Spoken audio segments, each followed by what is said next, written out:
The conclusion of World War II may have ended a global conflict, but it was also the beginning of the Cold War with the Soviet Union. At the time, Colonel Gail Halverson had no idea how 2 sticks of gum were about to change his life. When the war was over, Germany became a pawn in a diplomatic game between supposed allies. On one side, France, Britain, and the United States. On the other, the Soviets, determined to control Berlin. Not getting their way, they blocked all rail lines into West Berlin in an attempt to starve the residents into submission. The opposing allies reacted by launching Operation Vittles, a massive airlift campaign to bring supplies to 2 million people cut off from the world. Colonel Gail Halverson volunteered to be one of the pilots to fly in the goods. Now 92 years young, he remembers like it was yesterday. I got over there about the 10th of July of 1948, flying day and night, 3 round trips. Supplies were flown into Berlin's Tempelhof Airport.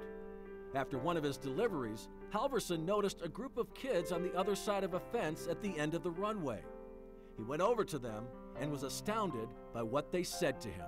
Before I left, they said, "Look, we don't have to have enough to eat. Just don't give up on us. Just give us a little. Someday we'll have enough to eat, but if we lose our freedom, we'll never get it back." Kids.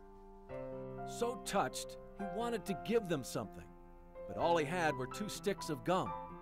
He broke the sticks into 4 pieces and was amazed when they took those pieces and split them up to share with the entire group. Giving out candy soon escalated to dropping little parachutes with candy rations from planes all over West Berlin. It became known as Operation Little Vittles and earned Colonel Halverson several nicknames: the Candy Bomber, the Chocolate Pilot, and his favorite, Uncle Wiggly Wings. The airlift worked. In May of 1949, the Soviet Union gave up on the blockade. Looking back, Uncle Wiggly Wings says it wasn't the supplies they flew in that beat the Russians. But it wasn't the chocolate that's important. The dried eggs and dried potatoes and coal and everything they had to live, those 2 million people. That was more a symbol of hope, that someday they'd be free. That's what the airlift did. Over 60 years later, Colonel Gail Halverson is still being honored by the German people. This month, he is scheduled to return to Berlin to take part in the opening of a middle school bearing his name.